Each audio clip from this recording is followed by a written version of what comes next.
ओम अवतु अवतमाम अवद्वक्तारम।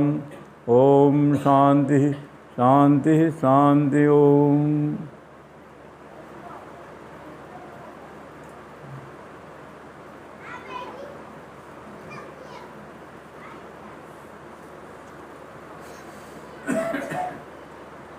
सम्माननीय सभापति महोदय, श्रद्धेय मातृशक्ति एवं सत्य सनातन पवित्र धर्म जिज्ञासु आर्य सज्जन वृंद, अभी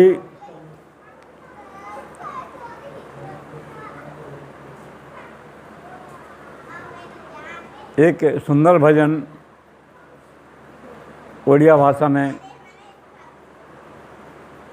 आपके सामने में प्रस्तुत किया श्री मिश्र जी ने। उस समय सुनते हुए मेरे मस्तिष्क में ये विचार आया, भगवान ने अपनी व्यवस्था से, अपनी करुणा से जिसको जैसी कला, जिसको जैसी विद्या, जिसको जैसा गुण, जिसको जैसा संस्कार दिया है, वो वहीं तक सीमित रह जाता है। अगर उसको उचित वातावरण, उचित सुविधा और उचित व्यवस्था मिले तो ये बम्बई में हाजिर हो सकते हैं, पर संबलपुर का नाम रोशन हो सकता है। बम्बई में जो कलाकार हैं, हमारे सिनेमा जगत के, फिल्म जगत के, संगीत जगत के, शास्त्रीय संगीत के जो सुरक्षा कर रहे हैं, ये लता मंगेशकर से लेकर के वो मोहम्मद रफ़ी वगैरह आज तक जो आ रहे हैं, शास्त्रीय संगीत को बचाने के लिए साम वेद का उपवेद गांधर्व वेद है। गांधर्व वेद से ही गान विद्या उत्पन्न हुई है और जिसको कंठ मिला है परमात्मा की व्यवस्था से, और संगीत कला की प्रतिभा भी है। अगर उसके साथ साज बाज आदि सब कुछ जुड़ जाए तो संबलपुर में यहाँ जो बैठे हैं, केवल एक फूलमाला से इनका सत्कार हो रहा है तो वहाँ 1 करोड़ रुपया से इनका सम्मान होगा। वो कला है, परमात्मा ने दिया है, उसको कैसे उपयोग किया जाए, यही जो वहाँ पर बैठे हैं संगीत परीक्षा करने वाले, इंटरव्यू लेने वाले कलाकार यही देखते हैं। इसका कंठ कैसे है, इसका स्वर कैसा है, इसका लहर कैसा है, ये संगीत जगत में संगीत की प्रतिष्ठा को बचा सकता है क्या, ये सब देखते हैं। और तुरंत वहाँ पर जो उसको कोई उम्मीद नहीं, कोई भरोसा भी नहीं, वही सम्मान, कला का सम्मान वहाँ होता है। ऐसी बात नहीं है, दुनिया में सब जगह है, मनुष्य हैं, विद्वान हैं, गुण की परीक्षा करने वाले भी हैं।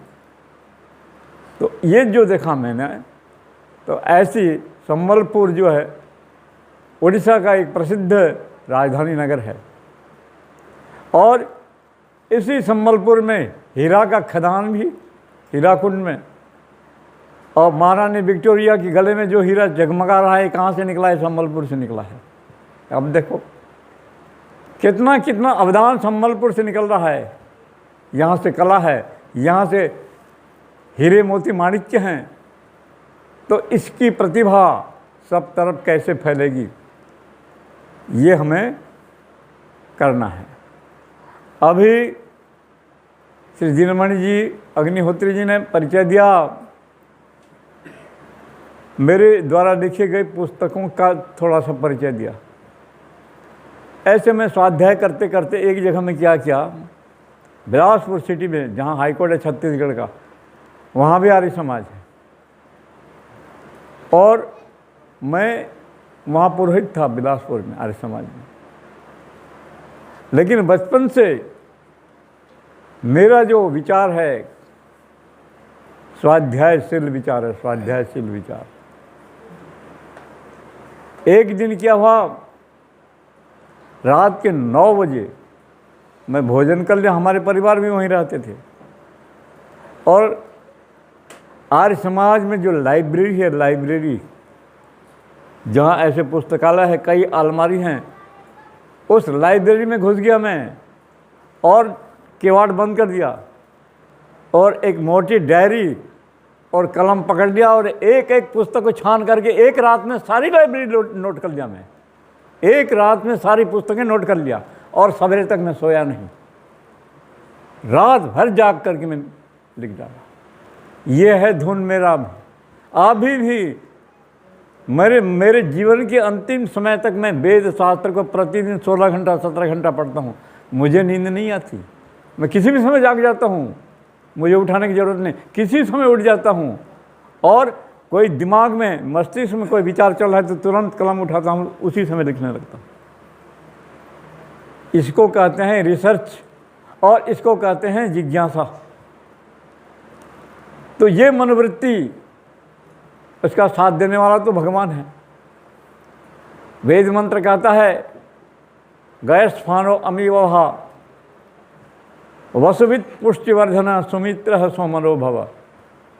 हे सोम, हे परमात्मा, हे दिव्य गुणयुक्त, तू ही हमारा सच्चा मित्र बन, हमारे जीवन में तू हमारा सच्चा पथ प्रदर्शक बन, सच्चा मित्र बन। तेरे भरोसे हमारा कार्य चल रहा है आगे। उस भगवान को जब हम अपना परम मित्र बना लेते हैं तो हमारा काम आगे आगे बढ़ाने वाला तो वही होता है। किस समय किसको फिट कर देगा, किस समय किसको जोड़ देगा, वो तो उसी को पता है। तो मैं जो पुस्तक लिख रहा था, किस परिस्थिति में उन पुस्तकों को लिखा हूँ। यज्ञ जब होता है, यज्ञ के समय यज्ञ से पूर्व यजमान को बैठा करके पुरोहित संकल्प पाठ करता है। संकल्प पाठ जबलपुर यूनिवर्सिटी, मध्य प्रदेश का हाईकोर्ट जहाँ पर है जबलपुर में, वहाँ भी मैं पुरोहित था और वहाँ पर वार्षिक उत्सव आर्य समाज का चल रहा था। तो यज्ञ की ब्रह्मा के रूप में किसको बुलाए थे? हिमाचल प्रदेश से एक भगवान देव दाढ़ी वाले थे, वो भी लेखक हैं, उनकी बहुत बड़ी बड़ी पुस्तक छपी है। वो ब्रह्मा बन के आए, दोनों पति पत्नी आए थे हिमाचल प्रदेश शिमला से। और जब यज्ञ प्रारंभ हुआ तो आचमन हो गया। आचमन के बाद फिर ईश्वर स्तुति प्रार्थना उपासना शुरू करने लगे। मैंने कहा यज्ञ के ब्रह्मा जी, आप यज्ञ का संकल्प पाठ पहले कीजिए, बाद में आचमन करेंगे। बोला मैं, ये इतना बड़ा यज्ञ हो रहा है और संकल्प से यज्ञ का प्रारंभ होता है, संकल्प पाठ तो कीजिए। हिमाचल प्रदेश से आए हुए विद्वान का पसीना निकल छूट गया, आप कुछ नहीं बोल पाए। हमारा अभ्यास नहीं है तो कैसे ब्रह्मा बन गए? बोला मैं। तो उन्होंने हमारे कमरे में गए और मुझे बोले कि आप संकल्प पाठ करा दो। ठीक है, मैं संकल्प पाठ करा दिया। आज देखता हूँ गुरुकुल के आचार्य लोग भी यज्ञ कराने के लिए संकल्प पाठ ABCD नहीं आता। और पब्लिक जो है, पब्लिक तो खुद अनजान है। वो क्या, ये सच है कि झूठ है, क्या पब्लिक क्या जानेगी? ये सारी चीज़ मुझे जब फील हुआ, अनुभव हुआ, तो महर्षि दयानंद जी ने जो ऋग्वेदादि भाष्य भूमिका में लिख दिया है, ये सृष्टि उत्पत्ति सृष्टि संवत, आज जो सृष्टि संवत का पर्व हम पालन कर रहे हैं, नव संवत्सर का, ये संवत्सर कितने होते हैं? कोई गुरुकुल का आचार्य बता दे? नहीं बता सकते। संवत्सर 60 होते हैं, 60। अच्छा, हम संकल्प पाठ करते हैं अष्टमे से 12 कल्प, 8वां कल्प चल रहा है, ये 12 कल्प है। 8वां जब है, 7वां कौन सा है, 6वां कौन सा है, और कुल कितने हैं? ये प्रश्न होता है तो कोई उत्तर दे नहीं पाते। अरे कल्प 32 होते हैं, 32 में से 8वां कल्प है ये, अष्टमे से 12 कल्प। ये सारा गणित मेरे मुंह में। इसको जब मैं अनुभव किया तो महर्षि दयानंद जी ने अयन किसको कहते हैं? उत्तरायण दक्षिणायन, सूर्य का उत्तरायण होना, इधर उत्तर दिशा की ओर जाना, 6 महीने तक गर्मी, और दक्षिणायन होना 6 माह तक शीत। और अष्टत्र उदगयनम रात्रिशा दक्षिणायनम। मनुष्य का एक साल कितने वर्ष होता है? एक वर्ष का कितने दिन होता है? हमारे मानुषी गणना में, मनुष्य की गणना में एक वर्ष में कितने दिन होते हैं? 360 दिन होते हैं। 360 दिन में 360 दिन भी आ जाएगा, 360 रात्रि भी आ जाएगी। तो दोनों रात और दिन को मिला देने से संख्या कितनी होगी? 720। दिन और रात की संख्या मिलाकर 720। तो देवताओं का कितना होता है ये? एक दिन एक रात। अस्तत्र उदयनम रात्रि स्यात् दक्षिणायनम। दक्षिणायन 6 महीना, ये देवताओं की एक रात, और उत्तरायण 6 माह देवताओं का एक दिन। ये गणित ज्योतिष में है, ये गणना चल रही है, अभी भी चल रही है। तो हमारा एक वर्ष माने 360 दिन का समय, देवताओं का एक दिन एक रात, खत्म। ये गणना है। ये अयन हो गया, ऋतु हो गया। कौन से मास का कौन से ऋतु होता है पता भी नहीं है। एक ब्राह्मण वहाँ पर माने विवाह संस्कार करा रहा था, मैं वहाँ पर निमंत्रण में गया था। वो ब्राह्मण शादी कराने के लिए संकल्प पाठ किए। मैंने कहा कि ये पुरोहित जी ये बताओ ये कौन सा ऋतु है? माघ का महीना चल रहा था। कौन सा ऋतु है? पुरोहित जी ने क्या कहा? बसंत ऋतु। अरे कौन से मास को कौन सा ऋतु को तुमको पता भी नहीं है। माघ और फागुन शिशिर ऋतु है, और चैत्र वैशाख बसंत ऋतु है। इतना भी पता नहीं, कर्मकांड पकड़ करने लग गई। ये ज्योतिष का काका भी ज्ञान नहीं है। इस सारी बात को आवश्यक अनुभव करके मैंने ऋषि दयानंद के टॉपिक के आधार से ये ज्योतिष, गणित, वैदिक गणित, ज्योतिष, मुहूर्त नहीं मानते। कई लोग कहते हैं कि आर्य समाज में मुहूर्त वगैरह कुछ नहीं मानते।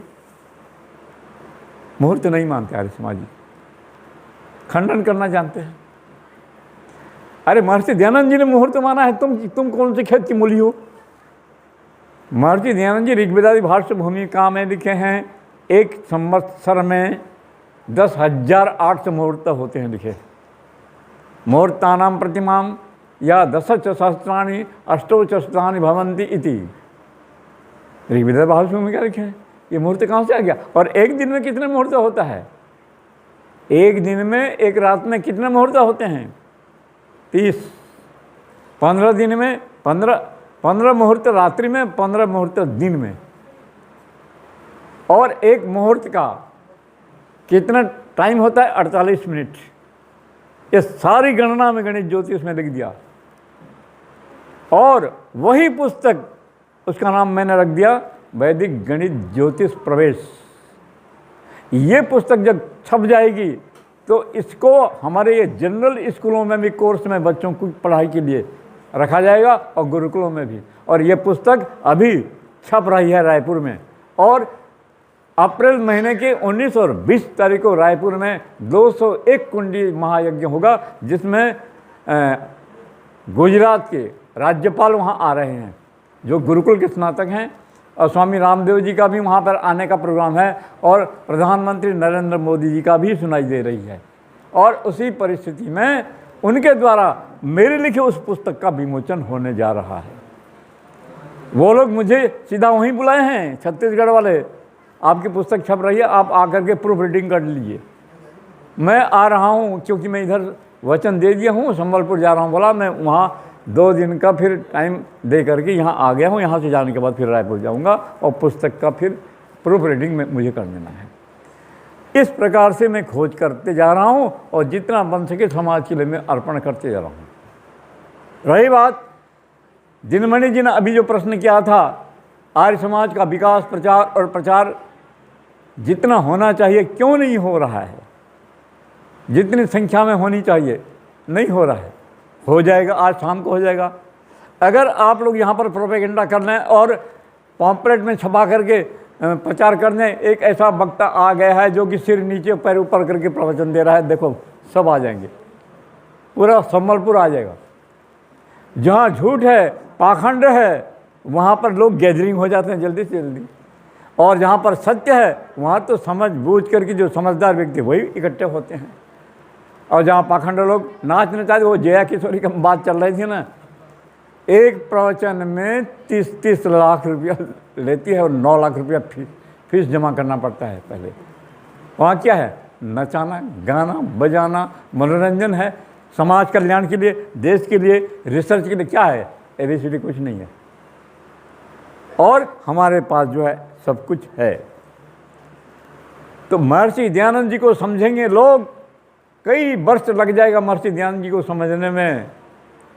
जब अंग्रेजों का जमाना चल रहा था और पंचम जॉर्ज यहाँ पर था भारत में, उस समय महर्षि दयानंद जी का प्रचार प्रसार चल रहा था। पंचम जॉर्ज ने प्रश्न किया महर्षि दयानंद जी को, आप हमारे अंग्रेज सरकार की सफलता के लिए भगवान से प्रार्थना कर दो। महर्षि दयानंद जी ने तत्काल भगवान से प्रार्थना किया, हे भगवान, हमारे इस भारत में जो विदेशियों का, अंग्रेजों का राज्य चल रहा है वो जल्दी से जल्दी समाप्त हो जाए और अंग्रेज देश छोड़ के चले जाए। ये उल्टा प्रार्थना किया महर्षि दयानंद ने। जॉर्ज पंचम ने अंग्रेज सरकार की सफलता के लिए प्रार्थना करने के लिए कहा था और महर्षि दयानंद ने अंग्रेज सरकार की विध्वंस के लिए प्रार्थना उनके सामने कर दिया। वो कोई भी दंड, कोई भी सजा दे सकता है पंचम जॉर्ज, लेकिन ये माने नहीं और देश को स्वाधीन करने के लिए प्रार्थना कर दिए। देश को स्वाधीन करने में यही प्रार्थना जो है महर्षि दयानंद की, यही प्रार्थना झांसी की रानी लक्ष्मीबाई के कान में पहुंच गई और झांसी की रानी लक्ष्मीबाई ने सुन करके महर्षि दयानंद से मिलने आई थी और महर्षि दयानंद जी को प्रणाम करके लक्ष्मीबाई ने कहा, हे महर्षि जी, मैं कल आपका जो विदेशी गवर्नर है उसके प्रति आपने जो मुंह तोड़ जवाब दे दिया, उसको सुन करके, उसकी खबर पा करके मैं आपसे मिलने आई हूँ और इस देश को स्वाधीन कैसे किया जा सकता है इसकी विधि और इसका उपाय आपसे मांगने आई हूँ। झांसी की रानी लक्ष्मीबाई ने कहा। उस समय झांसी की रानी लक्ष्मीबाई का उम्र क्या हो रहा था? 23 वर्ष हो रहा था उस समय। और महर्षि दयानंद जी ने विधि बताया कि बेटी, यदि देश को स्वाधीन करना चाहते हो तो अपने जीवन तो भी बलिदान देने के लिए तैयार हो क्या? तो झांसी की रानी लक्ष्मीबाई ने कहा, मैं देश की आन बान और शान बचाने के लिए, देश की मान मर्यादा और मातृभूमि के गौरव को बचाने के लिए मैं कुछ भी कर सकती हूँ। तो महर्षि दयानंद जी ने आशीर्वाद दिया और लगे रहो, इन जो फिरंगी हैं, अंग्रेज हैं, इनको हटाने के लिए लगे रहो। और झांसी की रानी लक्ष्मीबाई बराबर महर्षि दयानंद जी से प्रेरणा पा करके स्वाधीनता के संग्राम में कूद पड़ी और देश को स्वाधीन करने का सबसे प्रथम शंखनाद बजाया था तो महर्षि दयानंद ने बजाया था और सबसे अधिक बलिदान दिए थे देश को स्वाधीन करने के लिए तो आर्य समाजी बलिदान दिए थे। 80% बलिदानी आर्य समाजी थे। इतना बलिदान आर्य समाज ने दिया और उसका फल, मीठा मीठा फल कौन खा रहा है? चोर लोग खा रहे हैं। देश को स्वाधीन करने वाले बलिदान हो गए और खा रहे हैं चोर, डाकू, बदमाश, गुलाम इत्यादि। आर्य समाज ने इस देश की सत्ता को क्यों नहीं हाथ में लिया? यही तो प्रश्न रुक जाता है। जिसने संघर्ष करके देश की स्वाधीनता को बचाया उसको भी चाहे कि देश को राम राज्य जैसे वेद शास्त्र के विधान से इस देश को निर्माण करना, ये भी आर्य समाज का काम है। महर्षि दयानंद जी ने यही तो लिखा है। अरे सेना का संचालन कौन कर सकता है? राज्य का संचालन कौन कर सकता है? न्यायालय का संचालन कौन कर सकता है? सुप्रीम कोर्ट का संचालन कौन कर सकता है? हाई कोर्ट का संचालन कौन कर सकता है? जो वेद शास्त्र कुछ भी नहीं पढ़ा, जो भारतीय संस्कृति के विषय में एबीसीडी कुछ भी नहीं जाना, वो देश चलाएगा वो। महर्षि दयानंद जी एकांगी बाबा नहीं थे। वो मानव जीवन में जितने ज्ञान की आवश्यकता है सब ज्ञान के परिपूर्ण भंडार थे। वो राजनीति के धुरंधर विद्वान थे। वो गृहस्थ उपदेश देने वाले धुरंधर विद्वान थे। वो अंतरिक्ष के विज्ञान को भी जानते थे, वो भूगोल को भी जानते थे, वो खगोल को जानते थे, वो राजधर्म को जानते थे, वो मानव धर्म, सब कुछ वेद में सब कुछ है। महर्षि दयानंद जी ने लिखा, सेनापत्यम च राज्यम च दंड नेतृत्वमेव च सर्वलोकाधिपत्यम च वेद शास्त्रविद रहती। जो वेद शास्त्रों का विद्वान है वही राज्य का संचालन कर सकता है, जो मूर्ख है कभी नहीं कर सकता। जो दंड व्यवस्था है उसको संभालना, न्यायपालिका संभालना, ये कौन कर सकता है? जो वेद शास्त्र का विद्वान है वही कर सकता है, जो मूर्ख है नहीं कर सकता। महर्षि ये नियम लागू हुआ है कि अभी नहीं हुआ है? अरे अभी जो संविधान चल रहा है ठीक है, जहाँ तक संभव हो वहाँ तक हम मान रहे हैं, और पूरा संविधान जो है डॉक्टर भीमराव अंबेडकर ने जो संविधान बनाया है वो देश के हित के लिए है, देश के कल्याण के लिए। परंतु इतने साल हो गए, सन 1950 से लेकर के आज तक 2025 आ गया, ये पूरा भारत का जो संविधान है पूरा उसका पालन भी नहीं हो पाया अभी तक। और वेद का संविधान अलग है, ऋषि दयानंद का संविधान अलग है। वो संविधान जब देश पर लागू हो जाएगा तब हम एक आर्य राष्ट्र निर्माण कर सकते हैं। अभी आप सुन रहे होंगे, सुनते होंगे, रोज सुनते होंगे, कोई कह रहा है हम हिंदू राष्ट्र बनाएंगे। ठीक है, बना लो। कोई कहता है और क्या राष्ट्र बनाएंगे, क्योंकि हमारा ये राष्ट्र हिंदू राष्ट्र है, ये कह रहे हैं। हम सुन रहे हैं चुपचाप भी। परंतु मैंने जो खोजा, चारों वेद, दर्शन, उपनिषद, रामायण, महाभारत, कहीं पर भी हिंदू का नाम नहीं है। कौन सा नाम है? आर्य नाम, आर्य नाम है। हम आर्य राष्ट्र क्यों नहीं बनाएंगे? किसी के मुंह से वो आवाज़ आ रही है? नहीं आ रही है, ये अलग चीज़ है। तो महर्षि दयानंद ने जितना भी देश के कल्याण के लिए संविधान बना दिया है, अपने आप नहीं बनाया है। वेद शास्त्रों के प्रमाणों को खोज करके समाज का निर्माण, आर्य राष्ट्र का निर्माण। अरे महर्षि दयानंद का उद्देश्य क्या था? डॉक्टर अंबेडकर जी ने जो संविधान बनाया है भारत के कल्याण के लिए बनाया है। महर्षि दयानंद ने जो वैदिक संविधान खोज के लाया है वो किसके कल्याण के लिए? सारी पृथ्वी का एक राष्ट्र बनाने के लिए, सार्वभौम चक्रवर्ती साम्राज्य बनाने के लिए महर्षि दयानंद जी ने लिखा है। कितना बड़ा उद्देश्य था महर्षि दयानंद का। सारी पृथ्वी का एक राष्ट्र होगा, उसमें रूस, अमेरिका, चीन, जापान, इंग्लैंड, अफ्रीका, ये जितने भी देश हैं, सातों महाद्वीप का एक सम्राट होगा। उसी का नाम सार्वभौम चक्रवर्ती सम्राट।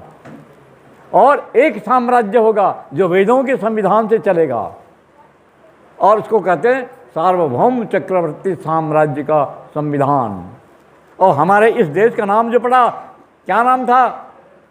चक्रवर्ती सम्राट भरत के नाम से इस देश का नाम है भारत। तो चक्रवर्ती सम्राट भरत एक सार्वभौम चक्रवर्ती सम्राट थे। न आजकल जो हिस्ट्री पढ़ाते हैं, इतिहास पढ़ाते हैं यूनिवर्सिटी में, कॉलेज में, इनको भी पता नहीं। अपने देश का इतिहास अपने देश के शिक्षा विभाग में भी पता नहीं है।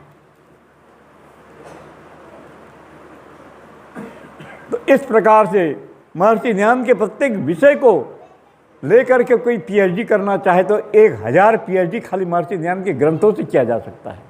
1000 पीएचडी किया जा सकता है। इतना ग्रंथ और इतना देश का निर्माण, राष्ट्र के निर्माण के लिए विधि महर्षि दयानंद जी ने लिख दिया है। तो उसके लिए अनुसंधान करने वाला चाहिए और उसको प्रचार करने वाला चाहिए। और राजनीति प्रचार कई तरीके से होते हैं। हम गए, किसी गांव में गए, प्रचार किए, और कहीं पर शहर में गए, प्रचार किए। महर्षि दयानंद कैसे प्रचार किया? अरे उस समय जितने राजा महाराजा थे सबको इकट्ठा करके उनके बीच में प्रचार किया। एक राजा अगर सुधर गया तो उसके बीच, उसके नीचे 1000 प्रजा है, उसकी मुट्ठी में 1000 प्रजा है। इसलिए महर्षि दयानंद के जो शिष्य थे सब राजा महाराजा थे। अजमेर के, राजस्थान के जितने राजे महाराजे सब महर्षि दयानंद के शिष्य थे, और उनको वैदिक उपदेश दे करके प्रचार किए हैं। तो प्रचार करने का तरीका भी होता है, और 1000 मूर्खों के सामने प्रचार करो तो उसकी मर्जी आए मानेगा, नहीं मर्जी नहीं आगे नहीं मानेगा।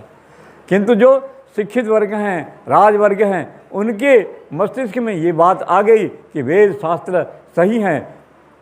मैं तो अपनी ओर से लेटर लिखते जा रहा हूँ, प्रधानमंत्री नरेंद्र मोदी जी के पास कई लेटर मैं भेज चुका हूँ, और स्कूल के पाठ्यक्रम में हमारी भारतीय वैदिक संस्कृति का पाठ्यक्रम होना चाहिए, और कोई उसका पाठ्यक्रम सिलेबस बनाएगा तो मैं बैठा तैयार हूँ। मैं आप भी कलम उठाएंगे तो 6 महीने में 6 क्लास का मैं लिख सकता हूँ, इतना मैटर मेरे पास है, और उसको सीधा स्कूल में लागू कर दिया जा सकता है।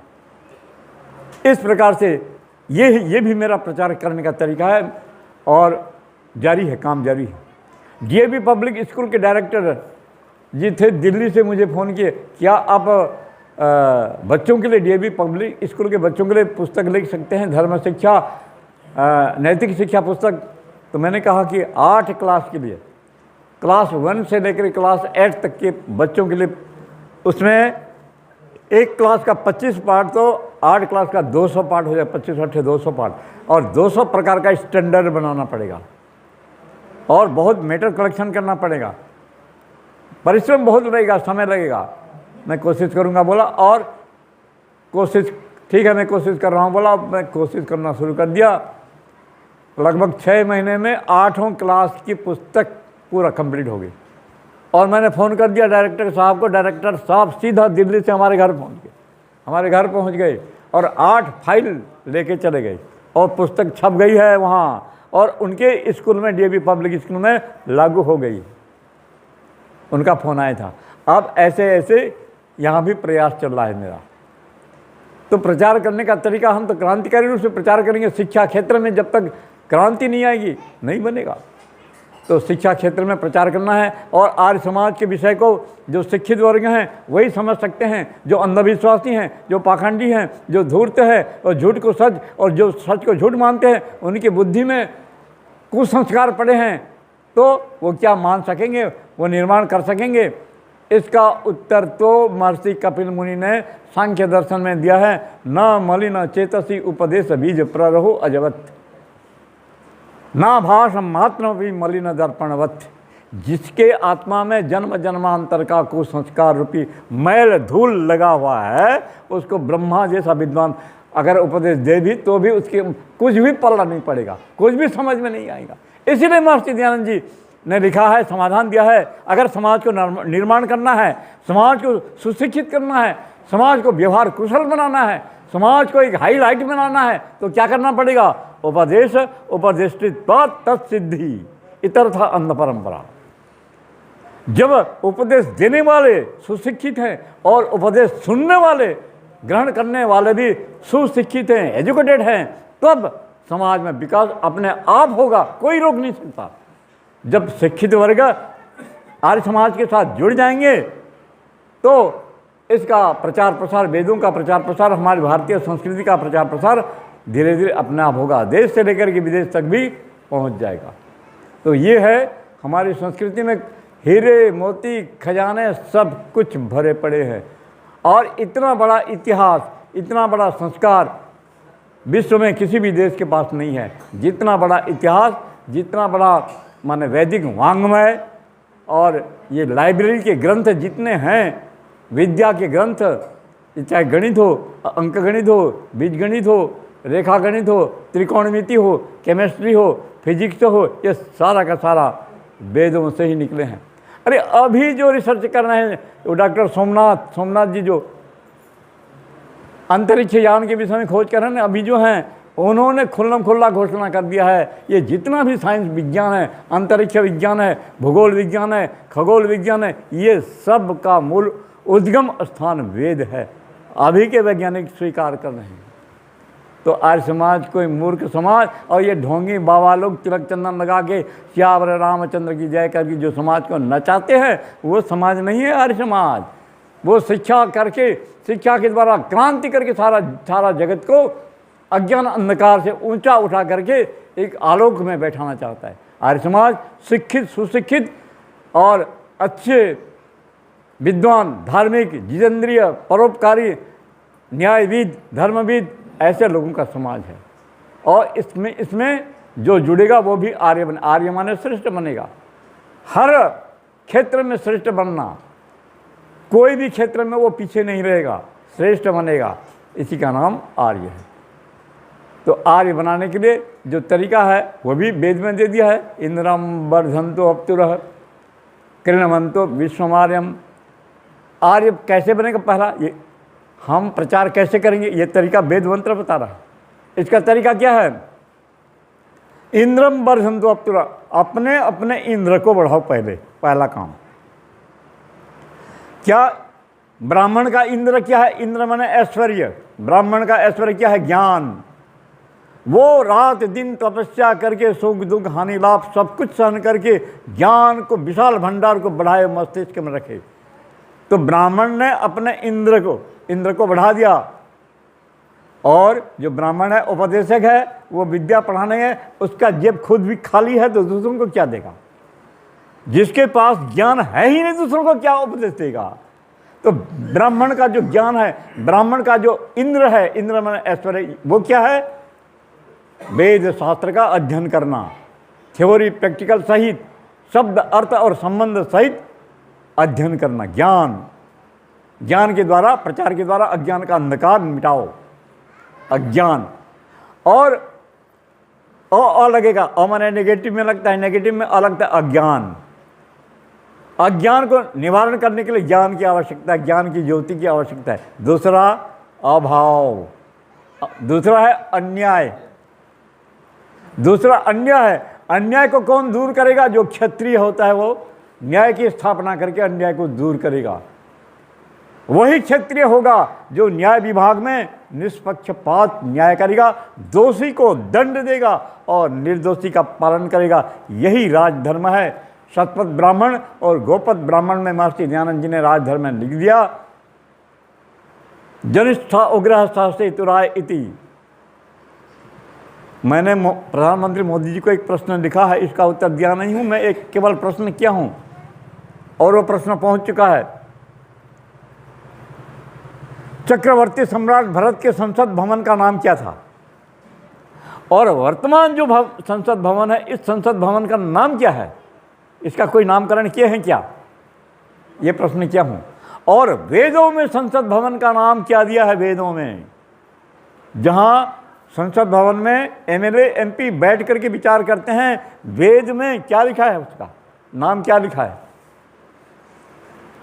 किसी भी गुरुकुल की आचार्य कोई वक्ता बताए अभी, शतपथ ब्राह्मण में है, जनिष्ठा उग्रह सहसे तुराय इति सूक्तम।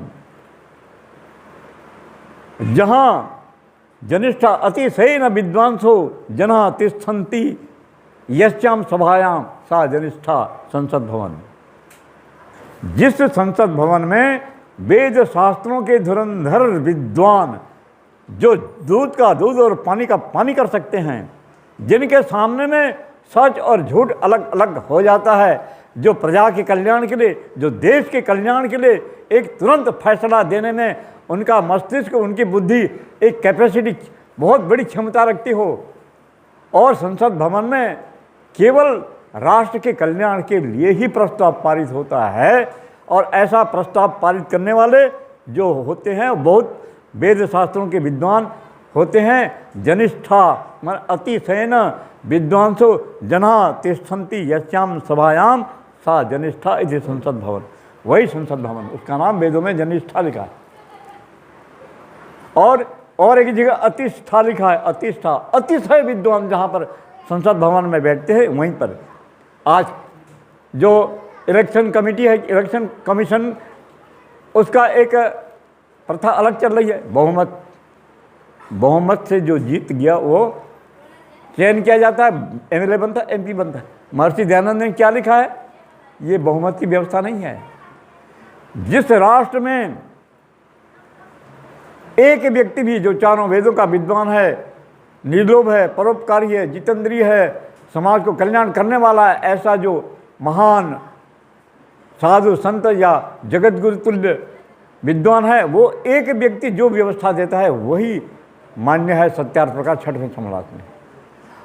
और जो हजारों लाखों करोड़ों शराब पी के, रिश्वत लेके, मांस खा करके या और कुछ प्रलोभन से जिसको समर्थन करते हैं वो अमान्य है। ये महर्षि दयानंद ने ये मीमांसा सत्यार्थ प्रकाश में दे दिया है। तो ये सारी व्यवस्था कौन करेगा?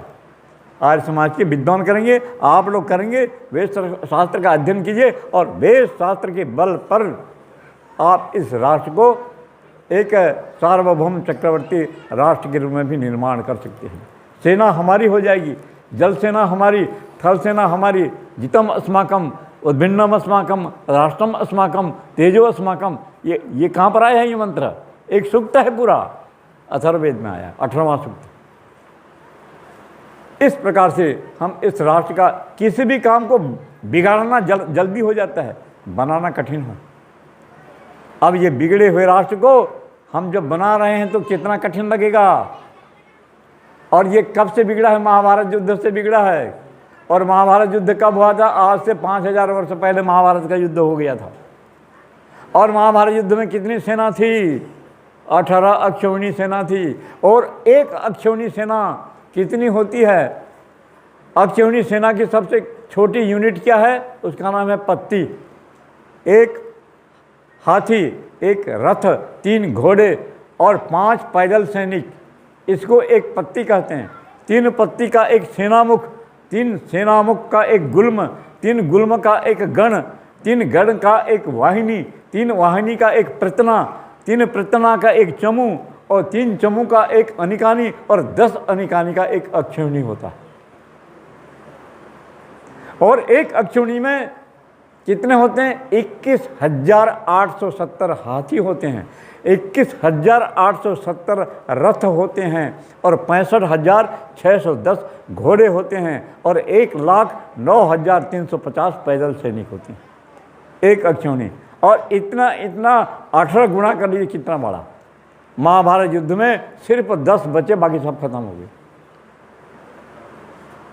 उसी दिन से हमारे इस भारत देश में, हमारे इस पृथ्वी में सार्वभौम चक्रवर्ती साम्राज्य की व्यवस्था बिगड़ गई, तो आज तक नहीं आई हो। सब देश अलग अलग टुकड़ा टुकड़ा हो गया और अलग अलग देश में अलग अलग शासन, अलग अलग राष्ट्रपति, अलग अलग प्रधानमंत्री ऐसे चला रहे हैं। भारत देश, क्या ये हमारा भारत देश केवल यही था? अरे भारत देश तो पृथ्वी की राजधानी थी, सारे पृथ्वी की राजधानी भारत थी। यही चक्रवर्ती साम्राज्य की व्यवस्था थी।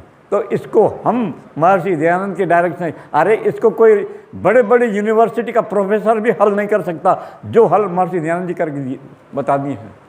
वैदिक सिद्धांत के आधार पर राष्ट्र का निर्माण कैसे होगा, राष्ट्र का संविधान कैसे होगा, राष्ट्र की दंड व्यवस्था कैसी होगी, वेदों का संविधान इस संविधान के साथ कैसे जुड़ेगा, ये तो विद्वानों का काम है।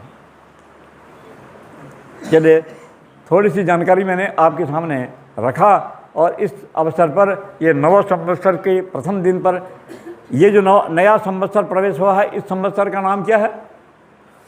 आज जो संवत्सर का प्रवेश हुआ है उसका नाम क्या है? नाम पता नहीं। सिद्धार्थ नाम का संवत्सर आज से प्रवेश हुआ है। 1 साल तक रहेगा ये। और पिछला कौन सा संवत्सर था? कालयुक्त नाम संवत्सर।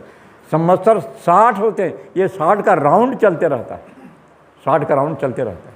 ये ज्योतिष का विषय है, उसका नामकरण है, ये कोई चमत्कार नहीं है, नामकरण है उसका। और इसी अवसर पर अंत में ये एक बात मैं भूलना नहीं चाहता और भुलाना नहीं चाहता कि हमारे पूर्वज, हमारे जो पूर्वज लोग थे, जो आर्य थे, और आर्य इतने बलवान थे, सार्वभौम चक्रवर्ती सम्राट थे और दूसरों को दंड देने में सक्षम थे और धर्म की रक्षा करने में सक्षम थे।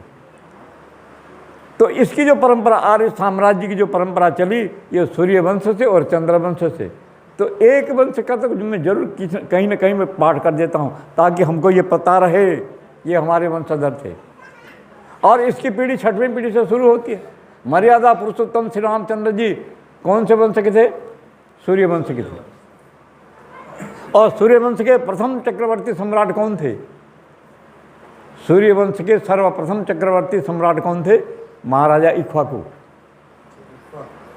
और महर्षि दयानंद जी ने पुनः प्रवचन में कहा है, महाराजा इक्ष्वाकु के शासनकाल में वेद को श्रुति परंपरा से लिखित परंपरा में लिखा गया, वेद को लिखा गया।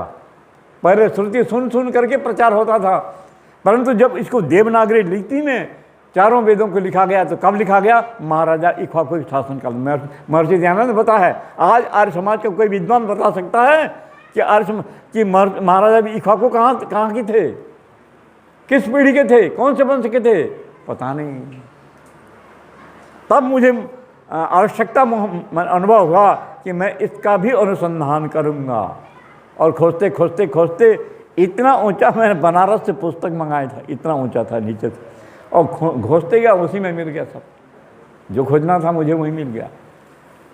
6वीं पीढ़ी में पहले हुए ब्रह्मा से हुए मरीचि और दाक्षायणी, इन दोनों से हुए कश्यप और अदिति से विवस्वान और स्वर्चला से मनु और सुरूपा से सूर्यवंश और चंद्रवंश की उत्पत्ति होती है 6वीं पीढ़ी में। तो प्रथम सूर्यवंश में इक्ष्वाकु आते हैं 6वीं पीढ़ी में। 6 इक्ष्वाकु, 7 विकुखी, 8 द्योत, 9 वैन, 10 पृथु, 11 प्रशास्व, 12 असंख्याताश्व, 13 मानधाता, 14 पुरुकृष्ट, 15 दृषद, 16 अभिशंभु, 17 दारुण, 18 सगर, 19 हरियश्व, 20 हारित, 21 रोहिताश्व, 22 अंशुमान, 23 भगीरथ, 24 सौदास, 25 शत्रुंदम, 26 अनरण्य, 27 दीर्घबाहु, 28 अज, 29 दशरथ, 30 श्रीराम, 31 लव, 32 पद्म, 33 अनुपर्ण, 34 वस्त्र प्राणी, 35 शुद्धोधन, 36 बुद्ध। ये है सूर्यवंश का इतिहास। सूर्यवंश में बीच में और भी आते हैं, रघु आते हैं, दिलीप आते हैं, परंतु वो चक्रवर्ती साम्राज्य नहीं का भार नहीं संभाले थे। जो चक्रवर्ती सम्राट थे परंपरा क्रम से, उनका नाम मैं बता रहा हूँ। कुछ बीच में टूट भी जाता है। चक्रवर्ती सम्राट के वंश में भी अगली पीढ़ी जो है संभाल नहीं पाता चक्रवर्ती साम्राज्य को, छोटा सा टुकड़ा उसको मांडलिक राज्य दे देते हैं, उसका नाम इस परंपरा में गणना में नहीं आती। उसी प्रकार चंद्रवंश का जो इतिहास है सोम से आता है। सोम और रोहिणी से बुध और इडा से पुरुरवा उर्वशी से आयु और रूपवती से नहुस और पितृवती से ययाति और शर्मिष्ठा से पुरु और वंशदास से संपाति और भानुदत्ता से सार्वभौम और वैदेही से भोज और लिंगा से दुष्यंत और शकुंतला से भरत और नंदा से अजमीड और सुदेवी से पृश्नी और उग्रसेना से प्रसर और बहुरूपा से शांतनु और योजनगंधा से विचित्र वीर्य और अंबालिका से पांडु और कुंती से अर्जुन और सुभद्रा से अभिमन्यु और उत्तरा से परीक्षित और मातृवती से जन्मेजय और पुण्यवती से शतानिक और पुष्पवती से शास्त्रानिक और मृगवती से उदयन और वासवदत्ता से नरवाहन और अश्वमेधा से क्षेमक। ये चंद्रवंश का A to Z तक पूरा इतिहास है। ये पूरे पृथ्वी के चक्रवर्ती सम्राट थे और ये सब आर्य थे। ये इतिहास नया खोज के मैं निकाला हूँ। ऑल इंडिया में कोई विद्वान आर्य समाज का ये इतिहास निकाला नहीं है, ये सर्वप्रथम में है। और इसका भी पुस्तक में लिख दिया हूँ, उसका भी प्रकाशन होगा एक एक करके।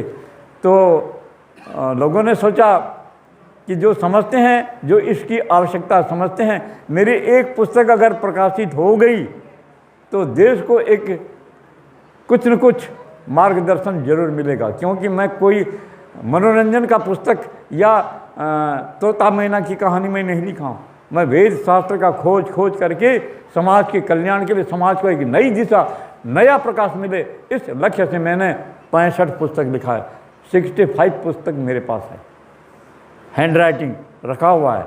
मैं इसलिए उसको छोड़ने के लिए थोड़ा सा दबाया हूँ, कहीं दुरुपयोग न हो जाए, कोई अपना नाम भर करे राइटर के रूप में छपा दे तो मैं चुप जाऊँगा। इसलिए मैं उसको दबा के रखा हूँ और धीरे धीरे जहाँ विश्वास हो रहा है वहाँ देते जा रहा हूँ। पुस्तक एक एक प्रकाशित होते जा रहे हैं। तो इतना ही कहकर मैं अपनी वाणी को यहीं पर विराम देता हूँ। आगे फिर देखेंगे।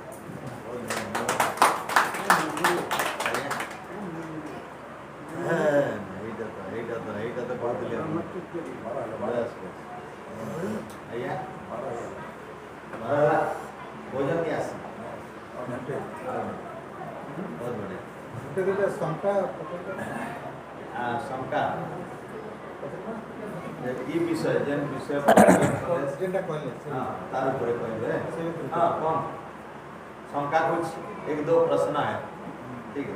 गुरुजी, आपने बताया एक कल्प के बारे में बताया, 32 कल्प होते हैं। हाँ। तो जैसे एक सप्ताह में 7 दिन होते हैं। हाँ। तो 7 दिन होंगे, 7 दिन को भी हम एक सप्ताह बोल सकते हैं। हाँ। तो ऐसा 32 कल्पों को मिलाकर हाँ। कुछ शब्द है क्या जो 32 कल्प को मिलाकर हम बोलते हैं? उसका नाम ही कल्प है, उसका नाम भी कल्प। कल्प है। लेकिन वो 32 क्रम से 32 बार चलने के बाद फिर नंबर 1 में फिर आ जाता है। ये सूक्ष्म गणना से लेकर के बृहद गणना तक आर्यों ने ये व्यवस्था बांधी है। एक है कल्प, दूसरा है विकल्प। समझ गया। सृष्टि के प्रलय अवस्था का नाम जो है विकल्प है और सृष्टि के प्रारंभ अवस्था का नाम है कल्प है। तो कल्प 32 कल्प के बाद एक परिवर्तन आता है, तो इसीलिए इसकी संज्ञा बांध दी है 32 कल्प की, एक एक संज्ञा बांध दी है। अच्छा, फिर कुछ परिवर्तन आता है। कुछ न कुछ परिवर्तन आता है। जैसे मनवंतर 14 होते हैं, एक मनवंतर के बाद कुछ न कुछ परिवर्तन आता है, इसलिए उसका भी नाम अलग कर दिया। तो 32 कल्प का नाम अलग अलग है ना, 3200 नाम है इसका, 3200 नाम है इसका। तो जैसे 7 दिन का एक सप्ताह होता है, 7 दिन का नाम है। हमारे पास है 1 महीने का नाम भी है, 12 महीने एक संवत्सर होते हैं, 12 महीने का नाम हमारे पास है। ये काल की गणना के अंतर्गत है। तो ठीक इसी प्रकार से और काल की जो गणना है, मुहूर्त 30 मुहूर्त होते हैं, एक अहोरात्र में 30 मुहूर्त। 30 मुहूर्त का पूरा नाम मेरे पास है। दिन का 15 मुहूर्त, रात्रि का 15 मुहूर्त, एक एक मुहूर्त का कितना घंटा कितने मिनट वो पूरा लिखा हुआ, और उसका नाम क्या है। वो नाम जिसको पता नहीं है, शुभ मुहूर्त बोल देते। अरे शुभ मुहूर्त उसका नाम क्या है, शुभ मुहूर्त का, यही तो होता है। अब ये 7 दिन है, सोमवार मंगलवार बुधवार गुरुवार। आपको सोमवार के बाद कौन सा दिन आता है, मंगलवार पता नहीं है, और जहाँ आपको मंगलवार बोलना चाहिए वहाँ आप बोल देते हैं शुभ दिन है। अरे शुभ दिन है कौन सा, उसका नाम क्या है। यही सब कमी ज्योतिष का ज्ञान ना होने के कारण हो जाता है। और जब हम सबका ज्ञान, सबका नॉलेज है हमारे पास, गणना है, तो हमारी शंका अपने आप दूर होती जाएगी। तो जैसे काल गणना का सबसे छोटी इकाई क्या है बताइए। काल गणना की सबसे छोटी इकाई क्या है और सबसे बड़ी इकाई क्या है। काल गणना की सबसे छोटी यूनिट है, उसका नाम निमेष। 8 सेकंड का 45वां भाग, 8/45, उसको कहते हैं निमेष। निमेष माने पलक झपकने में जितना देर लगता है उसको एक निमेष कहते हैं। ये काल की सबसे छोटी यूनिट है। और सबसे बृहद यूनिट काल की क्या है, एक प्रांत काल। एक प्रांत काल तक क्या होता है, जब हम हमारे तप के द्वारा और भगवान की करुणा से हमको मुक्ति मिल जाती है, मोक्ष में चले जाते हैं, तो मोक्ष में वहाँ जब जाते हैं, एक प्रांत काल पर्यंत संसार की कोई बाधा विपत्ति आपके पास पहुँच नहीं सकती। आप चाहे तो बीटो सुप्रीम पावर बन करके वहाँ रहेंगे मोक्ष में। ऐसे वहाँ पर जेल खाना नहीं है, वहाँ पर आपको दुख नहीं है। मोक्ष जो को प्राप्त किया है मुक्त जीव, उसके विषय में तो महर्षि दयानंद जी ने लिखा है, जब चाहे तो तब दिव्य शरीर को धारण कर लेता है वो। देखिए ना, मुक्त जीव जब चाहे तब दिव्य शरीर रचना कर सकता है और जब चाहे छोड़ भी सकता है। मोक्ष में वही पावर रहता है, क्योंकि उसके साथ सूक्ष्म शरीर है, स्थूल शरीर नहीं रहता। सूक्ष्म शरीर जो 17 तत्व का है, मुक्त जीव के पास रहता है। 5 प्राण, 5 ज्ञानेंद्रिय, 5 तन्मात्रा, मन और बुद्धि, ये 17 तत्व रहता है। और सूक्ष्म शरीर के 2 भेद होते हैं, एक भौतिक, दूसरा अभौतिक। जो अभौतिक सूक्ष्म शरीर होता है, उसके द्वारा मुक्ति के सुख को मुक्त जीव भोगता है। वहाँ कोई बंदगृह, वहाँ कोई दुख, वहाँ कोई भूखमरी, वहाँ कोई, आप क्या चाहेंगे, आप जो चाहेंगे वही मिलेगा वहाँ पर। कल्प वृक्ष वही है जहाँ पहुँच गए आप। इतना पावर रहता है मुक्त जीव का। वो कब तक, एक प्रांत काल तक।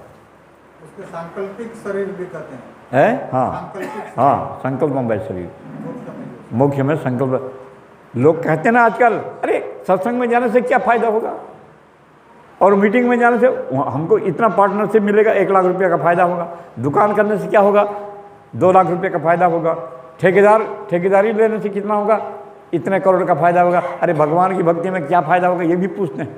तो भगवान की भक्ति में क्या फायदा होगा ये अभी मैंने बता दिया ये। और तैत्तिरीय उपनिषद के ब्रह्मानंद वल्ली के अष्टम अनुवाक में तो इसकी बृहद गणना कर दी गई है। भगवान की भक्ति से भगवान की कृपा जब मिल जाती है, जब मोक्ष को हम प्राप्त कर लेते हैं, कितना बड़ा फायदा आप जीवन में सोच भी नहीं सकते। आप वहाँ इतनी गणना कर भी नहीं सकते जो कि उपनिषद में समझाया गया है। शेषानंद से मीमांसा भवती युवा स्यात् साधु युवाध्यापक आशिष्ठो दृढ़िष्ठ बलिष्ठ तस्ययं पृथ्वी सर्वावित्त पूर्णा स्यात् स एको मानुषानंद। ये सारे पृथ्वी एक मनुष्य को दे दी जाए, सारी पृथ्वी की संपत्ति तुम्हारे नाम पर रजिस्ट्री कर दिया जाए, और वो आदमी जो होगा जवान है, ब्रह्मचर्य का पालन किया है, संपूर्ण चारों वेदों को उपांग सहित पढ़ा है, अस्त्र शस्त्र विद्या का ज्ञाता है, और अजेय योद्धा है, अजेय धनवान है, तो उसको जब सारी पृथ्वी की संपत्ति सौंप दिया जाए, और सार्वभौम चक्रवर्ती सम्राट भी वही है, तो उसको जितना सुख प्राप्त होगा उस सुख का नाम एक मनुष्य का आनंद।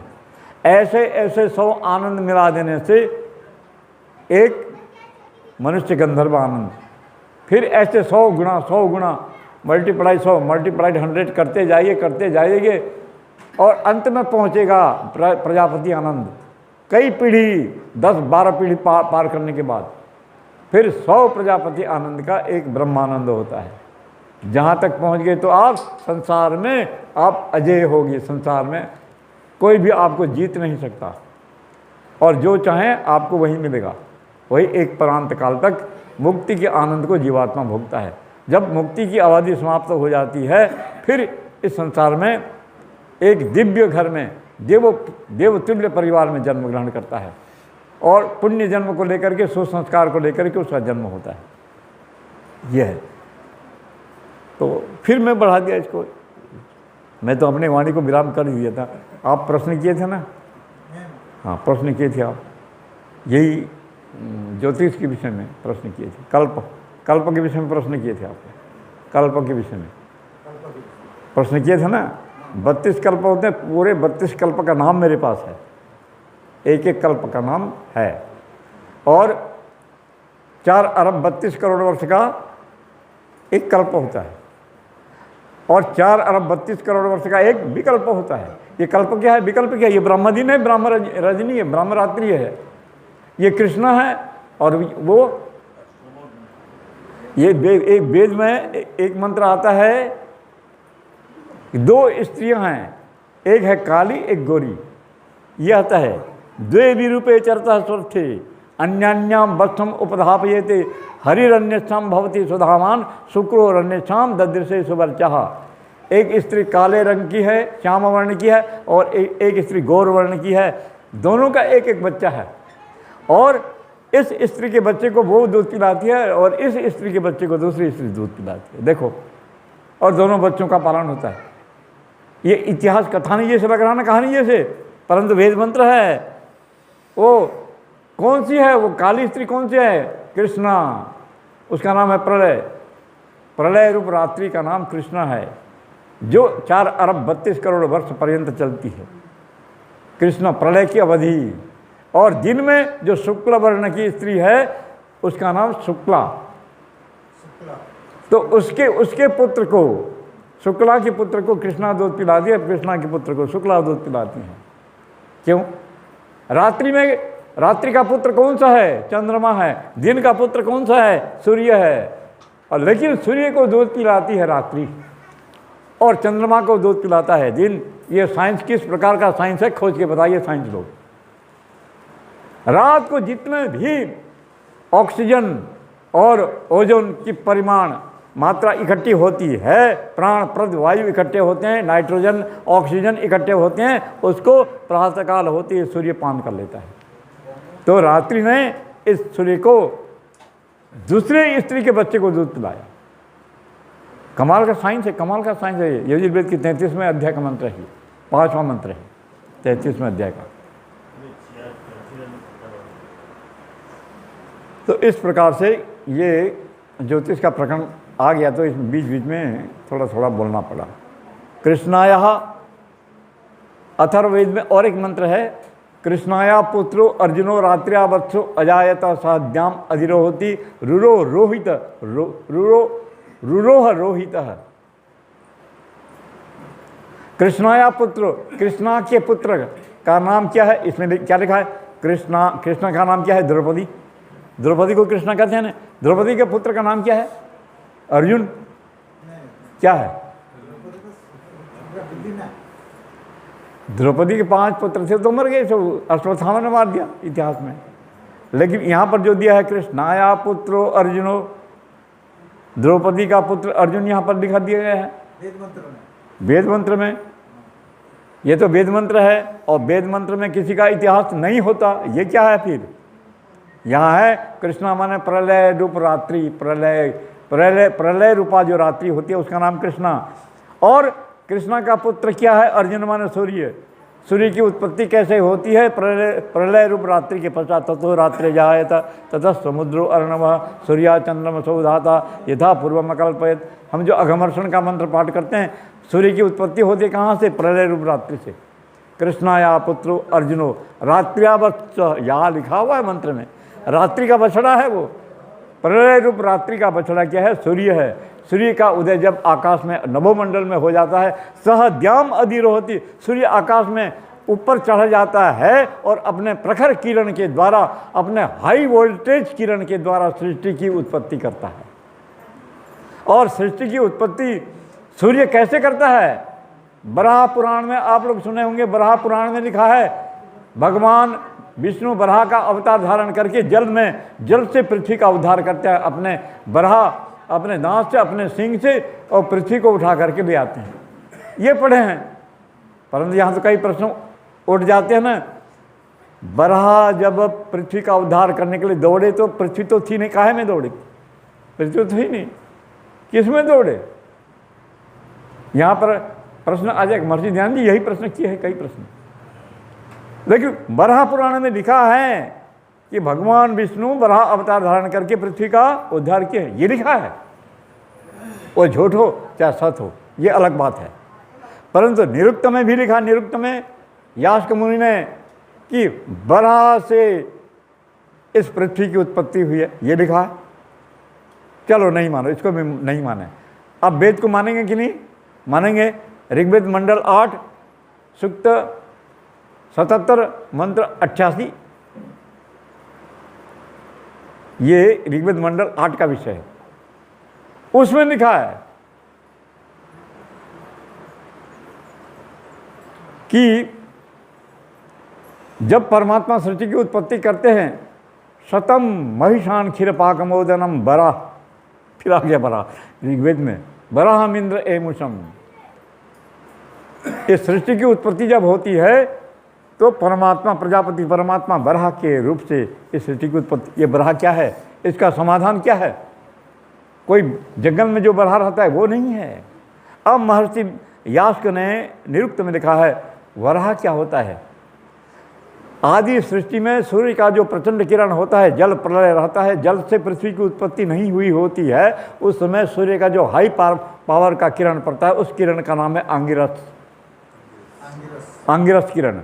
वो आंगिरस किरण जब जल पर पड़ता है तो उसका वाष्पीकरण होता है, हीट हो जाता है, गर्म हो जाता है, खोलने लगता है, झाग जैसे पूरी माने धरती तो थी नहीं उस समय, धरती उत्पत्ति हो रही है, सब तरफ झाग झाग झाग झाग।